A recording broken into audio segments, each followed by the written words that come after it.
잘하는 이혜인 수녀의 시가 하나 있습니다. 말을 위한 기도라고 하는 시인데요. 내가 이 세상에 태어나서 수없이 뿌려놓은 말들의 씨들이 어디서 어떻게 열매를 맺었을까 조용히 헤아려 볼 때가 있습니다. 무심코 뿌린 말의 씨라도 그 어디선가 뿌리 내렸을지 모른다고 생각하면 왠지 두렵습니다. 더러는 허공으로 사라지고 더러는 다른 이의 가슴 속에서 좋은 열매를 또는 언짢은 열매를 맺기도 했을 언어의 나무. 주여, 내가 지닌 언어의 나무에도 멀고 가까운 이웃들이 주고 간 크고 작은 열매들이 주렁주렁 달려 있습니다. 비단 이혜인 수녀의 시만이 아니고 말에 관한 교훈은 참 많이 있습니다.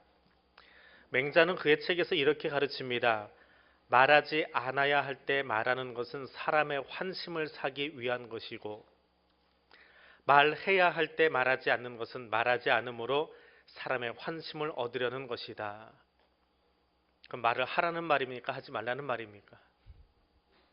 말이 어렵다는 말이지요. 하이네는 이렇게 이야기합니다. 말은 죽은 자를 무덤에서 불러내고 산 자를 땅속에 매장한다. 언어, 이것으로 소인을 거인으로 만들고 거인을 납작하게 때려 부술 수도 있다.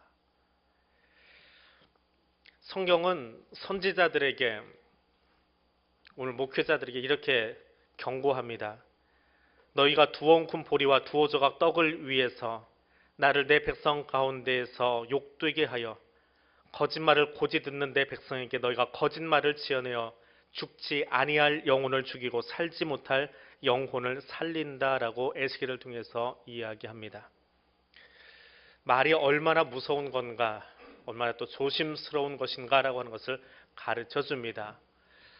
오늘 솔로몬의 지혜를 담고 있는 잠언 이 책에서 스승의 주일에 또 가정과 함께하는 5월에 또 특별히 성령 강림 주일에 하나님은 우리의 입술이 하늘의 언어로 채워지기를 바라고 계십니다.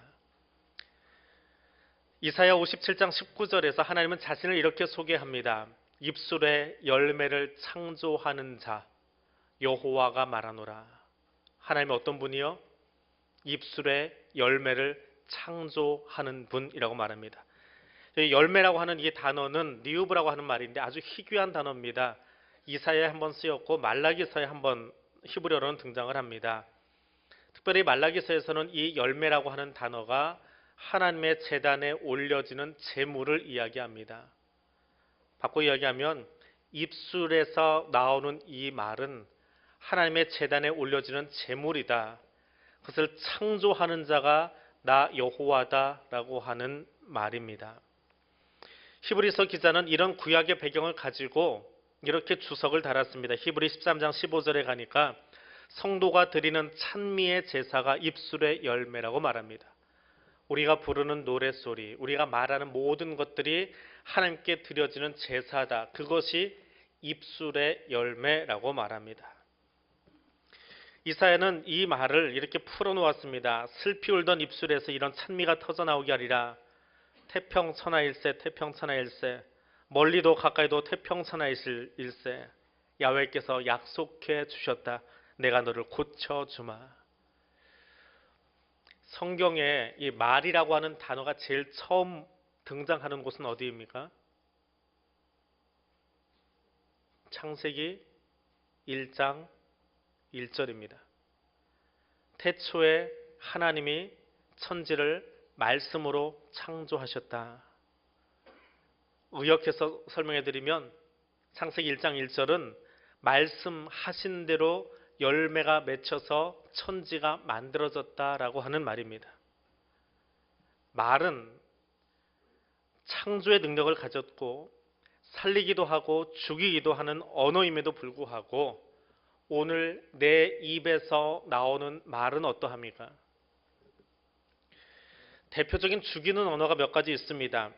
그 첫 번째는 판단의 언어입니다. 판단하는 말. 영국 속담에 표지에 의해서 책을 판단하지 말라라고 하는 말이 있습니다. 한국 사람들이 한 달 동안에 책 한 권 읽는답니다. 1.2권인가 그래요. 평균적으로. 일본 사람이 5권인가 읽는답니다. 5권인지 7권인지 그 정도 읽는답니다. 참 책 안 읽어요. 근데 책을 사려고 서점에 가면 책 표지에 반합니다. 야, 이 책 괜찮겠다. 그리고 펴면 알맹이가 없어요. 참 표지를 잘 만듭니다. 얼마나 잘 만드는지 몰라요. 성경을 이렇게 풀어놓은 책, 주석이라고 하는데 이 책 중에 영미권에서 나온 ICC, 우리나라에서는 국제성서주석으로 번역된 책이 있는데 그걸 미국 원판을 사면 우리나라에서 만약에 그 책을 사러 가면 한 5천 원이면 살 것 같아요. 정말 이렇게 양장본이 아니고 대충 만들어진 하드카바도 아니에요. 얇은 종이로 만들어졌습니다. 근데 이걸 번역한 우리나라 국제성서주석은 하드카바, 두꺼운 빳빳한 종이로 되어 있는 데다가 앞에 꽃무늬까지 장식이 되어 있어요. 그래서 2만 원 받습니다. 한 권에.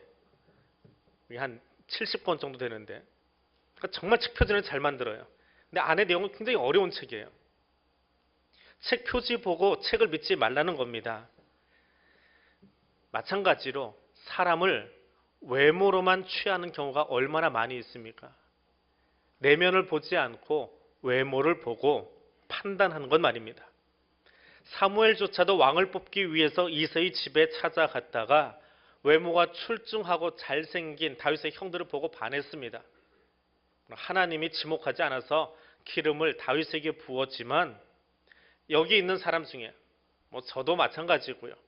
사무엘보다 더 신앙적으로 영적으로 뛰어나서 사람을 잘 보는 눈을 가졌다고 자신할 수 있는 사람 있습니까? 교육자를 뽑을 때마다 참 고민이 많습니다. 아무리 잘 골라낸다고 해도 제일 처음은 이력서 가지고 보거든요. 이력서에 붙어있는 사진 잘 찍으셔야 돼요. 거기서 이미 점수가 반은 나갑니다. 그리고 이력의 내용들 저는 가능하면 자필로 써진 걸 원합니다. 컴퓨터로 찍은 거 잘 안 봐요. 글씨를 보기도 합니다. 글씨에 그 사람의 마음이 담겨 있기도 합니다. 볼 수 있는 게 몇 개 없다 보니까 자필 이력서를 요청합니다. 그리고 자기소개서도 가능하면 이거 써달라고 그래요. 내용보다 이거 쓰는 폼이 있습니다. 자기가 어떻게 정성스럽게 쓰는지 하는 글씨체가 있습니다. 거기에 그 사람 마음이 있거든요. 그리고 그 중에서 몇 장을 골라서 면접을 합니다.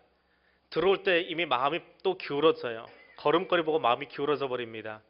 그렇게 사람을 뽑는데 그렇게 뽑아놔도 때로는 갸우뚱할 때가 있습니다. 제대로 뽑았나? 예, 다행히 저 뒤에 교육자들 오늘 아무도 없네요. 좀 이따 들어올 것 같은데. 예. 일부에는 교육자들이 다 고개를 숙여버리더라고요. 앞에 앉아있다가. 외모로 판단하는 것, 그게 우리의 모습이에요. 대기업 인사 담당하시는 분들은 문 열고 들어올 때 이미 사람을 뽑는 걸 결정한다라고 하는데 얼마나 영적인 분들이기에 그렇게까지 할 수 있는가 부럽기도 해요. 저는 아무리 면접을 해봐도 아직 그 수준이 안 되더라고요. 유다서에 보면 모세 시신을 놓고 마귀하고 천사장 미가엘이 변론하는 장면이 있습니다. 근데 중요한 것은 천사장 미가엘이 분명 마귀가 잘못하고 있는 거지요. 마귀는 거짓의 아비거든요. 그런데 그 마귀를 판단하거나 정죄하지 않습니다. 왜요? 자신이 하는 판단이 하나님께 누를 끼칠까 보아서 판단하지 않습니다. 천사장이 마귀를 두려워해서 판단하지 않는 것이 아니라 하나님께 영광이 되지 않기 때문에 그 일을 하지 않는 것입니다. 바꿔 이야기하면 나는 천사보다 훨씬 더 영적인 존재인가요? 하나님은 우리를 판단하실 때 외모로 판단하지 않습니다. 그의 마음을 보고 계십니다.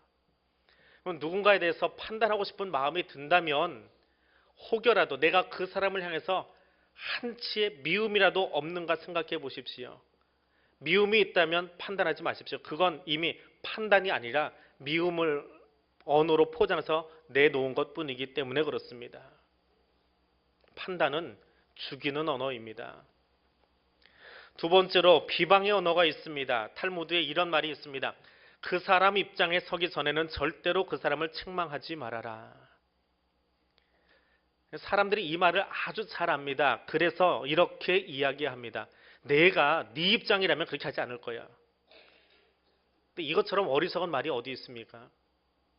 이거는 영어에 나오는 if라고 하는 단어를 갖다 쓴 말입니다. 내가 만약에 너라면, 근데 만약에 너라면인데 내가 그 사람이 될 수 있습니까? 내가 그 사람 입장에 처해 볼 수 있습니까? 절대로 못합니다. 그 사람으로 태어나지 않는 한은 그 사람이 되지 못합니다. 근데 어떻게 입으로 내가 내 입장이라면 하는 그 말을 스스럼 없이 쓰고 그 뒤에 비방까지 합니까? 나는 당신의 입장이 될 수 없습니다. 결코 할 수 없습니다. 불교의 경전 중에 법구경이라고 하는 책이 있습니다. 이 책에 이런 말이 있습니다. 남의 흠보다는 자기 흠을 찾아라. 남의 흠은 보기 쉬운데 자기 흠은 보기 어렵다. 남의 흠은 쭉정이 골라내듯 찾아내지만 자기 흠은 주사위 눈처럼 숨기려고 한다. 자기 흠은 숨기고 남의 흠만 찾아내려 들면 더욱더 마음은 흐려지고 언제나 위해로운 다른 사람을 해코지 하려는 마음만 품게 된다라고 말합니다. 예수님은 아주 직설적으로 그런 마음에 대해서 이렇게 표현하십니다. 자기 눈 속에 있는 들보는 보지 못하고 형제 눈 속에 있는 티를 빼라 하는 이 외식하는 자들아, 이 위선적인 자들아, 남의 티는 왜 그렇게 잘 보는지요? 자기 속에 있는 것은 보지 못하면서 말입니다. 안 되는 데서 하면 되지 않느냐라고 하는데 우리말 속담에 이런 말이 있지요. 낱말은 누가 듣습니까? 낱말을 누가 들어요? 새가 들어요. 밤의 말은 쥐가 들어요. 이 말이 굉장히 과학적이랍니다. 과학적이래요. 낮 시간이 되어지면 이 상층부의 온도가 낮아지기 때문에 소리가 위로 다 올라간답니다. 그래서 새가 드는데 밤이 되면 상층부가 해 때문에 뜨뜻해져 가지고 이렇게 따뜻한 공기가 있답니다. 그래서 소리가 올라갔다 튕겨 내려온대요. 그래서 누가 들어요? 쥐가 들어요. 굉장히 과학적인 말이지요. 네, 그것이 과학적이건 비과학적이건 말 조심하라라고 하는 말입니다. 민수기 12장에 가니까 이런 이야기가 나옵니다. 모세가 구스 여자를 아내로 취합니다. 아프리카 여인, 이디오피아 여인을 아내로 취합니다. 그랬더니 누가 비방했어요? 미리암과 아론. 다른 사람이 아니에요. 가족이 비난합니다. 가족이 제일 먼저 비난하고 나서요. 제일 잘 안다 싶은 사람이, 가장 친하다 싶은 사람이 제일 먼저 비난하고 나섭니다. 근데 모세가 어떻게 했습니까? 침묵합니다. 모세는 침묵하였습니다. 서양 격언 중에 사냥개가 짖어도 달은 여전히 빛을 뿌린다라는 말이 있습니다. 사냥개는 콩콩거리고 시끄럽게 하고 있는데 달은 여전히 자기 자태로 빛만 비춰주고 있다라고 하는 말입니다. 그런데 중요한 것은 1장에서 그 형제들이 비방하고 있는데 모세는 침묵했어요. 2절에 가니까 여호와께서 이 말을 들으셨다라고 적고 있습니다. 모세는 잠잠한데 형들이 누님이 하는 말이니까 그냥 가만히 있는데 하나님이 보셨어요. 하나님이 들으셨어요. 어쩌다 들은 것이 아니라 이 단어는 하나님이 옛날부터 지금까지 또 앞으로도 계속해서 들으신다라고 하는 말입니다. 우리가 하는 모든 말, 우리가 하는 모든 행동을 사람들은 안 보는 것 같은데, 못 보는 것 같아서 슬쩍 피해버리면 그만인데 하나님 계속해서 그 사람을, 아니 우리 모두를 지켜보고 있다는 거예요. 계속해서 지켜보신다는 거예요. 우리의 언어를 듣고 계시는 겁니다. 여기서만 하고 있는 것이 아니라 계속해서 듣고 있답니다. 그것이 하나님께서 이 말을 들으셨다라고 하는 말입니다. 그러면 우리 입술의 언어는 어떤 말이 나와야 될까요? 시인은 이렇게 노래합니다. 나의 입술의 모든 말과 나의 마음의 묵상이 주께 연락되기를 원합니다. 내 입에서 나오는 말과 내 머릿속의 생각이 하나님 앞에 제사가 되어서, 예배가 되어서 올려지기를 원합니다라고 하는 노래입니다. 그렇게 예배 드리고 있으십니까? 최소한 우리 예배 시간만큼은 우리의 언어를, 태도를 정결하게 합니다. 조심합니다. 근데 문을 나서기가 나서기 우리 언어가 달라지고 우리 태도가 달라지고 몸가짐이 달라집니다. 최소한 이 자리에서만큼 굉장히 정중해요. 경건합니다. 근데 문을 나서면 그 정중함과 경건함이 사라지는 사람들이 있습니다. 더 무서운 건 여기서 드려지는 기도 얼마나 조심하고 주의하고 있습니까? 2달이면 한 번씩 돌아오는 장로님들의 기도 순서 있습니다. 그 똑같이 반복되는 기도임에도 기도 한번 준비하려고 전날부터 미리 설교 본문 가져가고 미리 주보 가져다가 보고 그거 가지고 거기에 맞춰서 기도를 작성해 오신대요. 자녀들의 기도가 그래요. 매일 하시는 분들인데 훈련이 어느 정도 되신 것 같은데 그래도 그렇게 기도하신답니다. 언어를 구별하지요. 왜요? 하나님이 받으시는 거기 때문에 그게 예배의 언어거든요. 그렇다면 우리 삶의 예배 속에서 예배 끝나고 저 문을 나선 다음에 우리의 언어는 여기서 드려지는 기도의 언어만큼 준비하고 생각하고 구별해서 그 언어로 서로 이야기 나누고 서로 얼굴을 마주보고 인사하고 서로 그렇게 몸가짐을 행하고 있습니까? 삶의 예배가 무엇입니까? 저기 서서 기도하는 그 모습대로 저 밖에 나가서도 살라는 거예요. 오늘 여기서 내가 예배드리는 이 경건한 모습 이것처럼 우리가 밖에 나가서 사는 동안에도 그렇게 살자라고 하는 거예요. 그것이 내 말과 마음의 묵상이 머릿속의 생각이 하나님께 올려지는 제사 되게 하라는 겁니다. 그것이 삶의 예배예요. 기도하듯이 살아가십시오. 대표 기도하듯이 살아가십시오. 여기서 예배 드리는 그 모습으로 살아가십시오. 그러면 삶의 예배를 가장 잘 드리고 있는 겁니다. 죽이는 말 중에 가장 악한 말이 무엇이냐? 악평입니다. 판단도 비난도 비방도 다 마음에서 나온 것인데 악평이 더 나쁜 것은 은혜를 잊어버려서 나오는 것입니다. 민수기 13장에 가면 10명의 정탐꾼 이야기가 등장을 합니다. 그들은 하나님께서 주시겠다고 약속하신 가나안 땅에 들어갔습니다. 그 땅이 얼마나 좋은 땅인데요. 포도를 두 사람이 어깨에 들쳐매고 나와야 될 만큼 포도나무가 풍성했습니다. 지정학적으로는 세계 모든 사람들이 인정합니다. 팔레스타인 땅이요, 비옥한 초생딸 지대라고 별칭이 붙어 있습니다. 아주 좋은 땅이에요. 중동에 그런 땅이 있을 수가 없습니다. 근데 하나님이 그 초생딸같이 작은 땅을 당신의 백성들에게 주셨어요. 그리고 가서 보라고 내가 이거 주겠다고 그들을 들여보냈습니다. 근데 갔다 온 10명이 뭐라고 합니까? 하나님이 주신 땅을 바라보는 게 아니에요. 거기 있는 사람들을 바라보면서 안악자손이 거인 같고 성벽에 하늘을 찌를 듯 하더라. 우리 못 들어간다. 죽게 생겼다. 겁을 먹으니까 핑계합니다. 핑계 없는 무덤 없습니다. 핑계 없이 행동하지 않습니다. 다 이유가 어딘가 있어요. 그래서 그런 행동이 나오는 거지요. 이제 보십시오. 세계 모든 사람이 다 인정하는 비옥한 초생딸 지대를 주셨어요. 이거 너희 거다라고 선포하시려고 정탐꾼을 들여보내셨어요. 그럼 와서 뭐라고 이야기해야 돼요? 40년 광야 생활이 힘들었는데 하나님이 저 땅 주신대요. 이 땅은 이렇게 멋있는 땅이에요. 우리에게 소망이 있습니다. 하나님이 광야에서도 살게 하셨는데 이제 들어서 저 땅 우리에게 주실 거예요 라고 소망의 메시지를 선포해야 되는데 하나님 은혜를 잊어버리니까 못 살겠습니다. 죽겠습니다. 거기 안악자손 거인들이 있고 우리는 메뚜기 같습니다. 왜요? 불신앙이에요. 하나님을 믿지 못하는 거예요. 하나님이 안악자손 못 이깁니까? 하나님이 여부수의 땅 못 뺐습니까? 불신앙이에요. 불신앙으로 바라보니까 그 땅도 내 것 될 것 같지 않은 거예요. 불신앙으로 바라보니까 하나님이 나와 함께하지 않을 것 같은 거예요. 그러니까 죽을 일밖에 안 남는 겁니다. 불신앙은 하나님 주신 것조차도 은혜로 앉아있는 이곳조차도 악평으로 폄하해버립니다. 그것이 죽이는 언어입니다.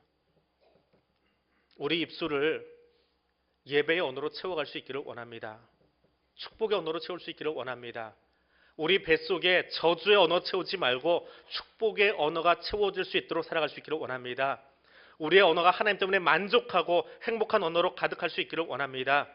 우리 입술의 열매가 예배 언어가 되어야 합니다. 예배 중에 드리는 그 말로, 그 태도로, 그 자세로 저 문을 나서서도 우리가 살아가는 저 땅 가운데서도 그렇게 말하고 그렇게 바라보고 그렇게 인사하고 그렇게 함께 할 수 있는 성도의 교제를 나눌 수 있는 사람 될 수 있기를 원합니다. 그 언어로 훈련된 사람들, 준비된 사람들은 나만 바뀌지 않아요. 다른 사람을 세워줄 수 있습니다. 위로해줄 수 있습니다. 격려해줄 수 있습니다. 사울이 회심을 합니다. 사울이 바뀌었어요. 다메섹 가다가 예수 만나서 바뀌었다고요. 그 무지막지한 인간이 길을 가다가 예수를 만났대요. 그리고 그가 변화됐습니다. 한 2년을 집거하고 있더니 등장해요. 그리고 예수를 전하기 시작합니다. 회당에서 예수를 전합니다. 그런데 아무도 믿지 않습니다. 왜? 변화된 모습 보지 않습니다. 옛날 모습만 기억해요. 쟤는 옛날부터 그랬어. 쟤는 옛날부터 성격이 그렇게 생겨 먹었어. 옛날에는 예수 믿는 사람들 잔해하고 다니던 사람이야. 멧돼지처럼 큰 진리기고 다니던 인간이야. 어떻게 그 인간이 변화될 수 있어? 기도원 가서 그 사람이 10년을 기도했냐? 아니 길 가다가 빛 한 번 봤다고 변화되면 세상에 변화되지 않은 사람 없게? 누가 그렇게 이야기했어요? 사도들이 그랬어요. 사도들이 변화된 사울을 안 받아줍니다. 사도들이 변화된 그 사울을 인정하지 않습니다. 그때 딱 한 사람이 거기 나섭니다. 구브로라고 아프리카 지역의 땅입니다. 거기 태어났던 디아스포라 유대인 요셉이라고 하는 사람입니다. 이 사람이 나타나서 이 사울을 보증해 줍니다. 사울 진짜 변했어요. 그냥 나온 이야기 아닙니다. 길에서 예수님 만나고 나서 2년 동안 철저히 묵상했어요. 그 사람 원래 묵상하던 사람이잖아요. 연구원이잖아요. 랍비거든요. 그렇게 예수 만난 뒤에 자기가 잔해하던 그 예수 믿는 것이 잘못된 것임을 알고 이제는 생명 걸고 나오고 있습니다. 오히려 유대인들이 그를 죽이려고 합니다. 그 사람 받아주십시다. 바나바의 직분이 뭡니까? 사도인가요? 제자인가요? 7 집사 중에 한 사람인가요? 아니요. 직분이 일을 하는 게 아닙니다. 자리가 있어서 일하는 게 아닙니다. 베드로 목사도 아니고요. 스데반 집사도 아니고요. 그런데 바나바는 어떤 사람이요? 초대교회가 만들어질 당시에 우리들이 어떻게 행동해야 되느냐 그거 몸으로 보여준 사람이 베드로 사도가 아니에요. 바나바가 자기 밭을 팔아서 교회 앞에 내놓습니다. 교회가 알아서 쓰십시오. 하나님 선교를 위해서 사용하십시오. 바나바가 했더니 요셉이 했더니 교인들이 보고 야 이게 교회다 하고 다 따라했어요. 베드로가 설교했어요? 아닙니다. 스데반 집사가 이야기했어요? 아니요. 사도행전 2장은 분명히 이야기합니다. 바나바가 그렇게 했더니 온 교회가 따라하면서 이게 초대교회가 돼버린 거예요. 초대교회는 설교로 된 거예요? 아니에요. 한 사람의 변화된 모습이 그랬어요. 근데 그 사람이 나서서 이야기합니다. 사울 진짜 변했습니다. 그랬더니 바로 그 다음 구절에 바나바가 이야기하자마자 바로 다음 성경 구절에 사도들이 아 그래요? 그럼 우리가 다 믿지요. 하고는 사도들과 사울이 서로 교제하기 시작했더라. 어디서? 예루살렘에서 자기네 것 다 보여주면서. 이게 위로의 사람이에요. 이게 바나바의 사역입니다. 하나님이 사용할 언어는 분명합니다. 세워주고 격려하고 위로하는 언어입니다. 그럼 이건 누구에게 필요한 언어입니까? 우리 모두에게 다 필요한 언어입니다. 나한테 필요한데 나한테 안 해주나 하지 마세요. 우리 모두가 다 필요한 언어예요. 다 바나바를 필요로 합니다. 그러하기에 사실은 다 같이 바나바가 되어야 합니다. 나도 바나바 사역을 받아보고 싶어요.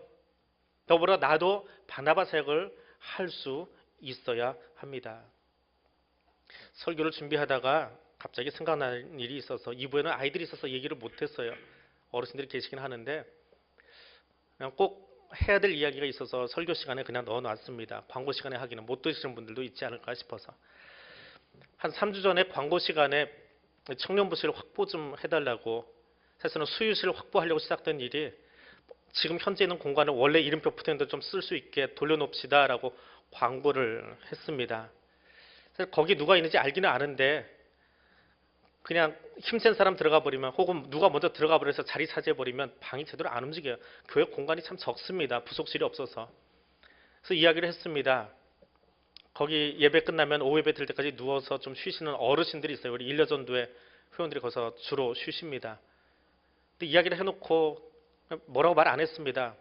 불편해지지 이제 방에서 나가야죠. 청년들이 써야 되니까 청년부실이니까 밀려났습니다. 그 지하 4층에 내려가면 여성 성도분들 옷 갈아입는 주로 예전에 제가 처음 왔을 때 한복 갈아입던 곳인데 거기도 이제 누군가 또 들어가서 이렇게 쉬고 있었어요. 근데 어르신들 거기 쓰고 있는 팀한테 전화한 거예요. 목사님이 청년부실 내놓으라고 하니까 그 청년을 쓴다고 하니까 우리 그 방 가야 되겠다. 밀려 지금 자리 조정이 다 끝났습니다.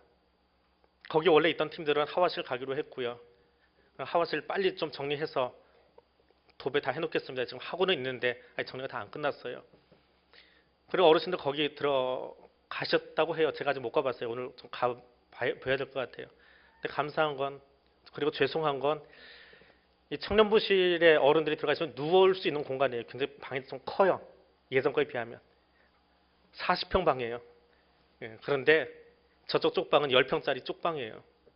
40평에 누워 계실 때 어르신들이 쪽방 가니까 누울 수가 없어요.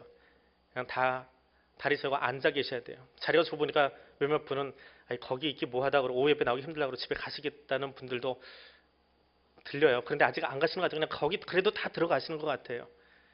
근데 그 와중에 우리 어르신들 불평하지 않고 목사님 우리 뭐 그렇게 몰라주는 거 원망하지 않고 그냥 광고 한마디에 스름스름 한 줄씩 한 줄씩 또 원래 그 방 지키던 분들도 어르신들 온다니까 언니들 들어오세요 하고 지금 당장 어디 갈 곳 없는데 또 슬금슬금 이렇게 한 줄씩 가는 모습을 봅니다.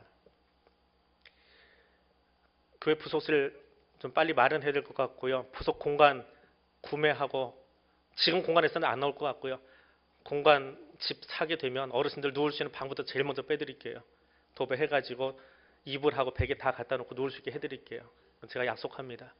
그리고 그 불평하지 않고 원망하지 않고 그냥 교회가 이렇게 좀 돌아갔으면 좋겠습니다. 좀 좋은 공간이 좀 활용됐으면 좋겠습니다.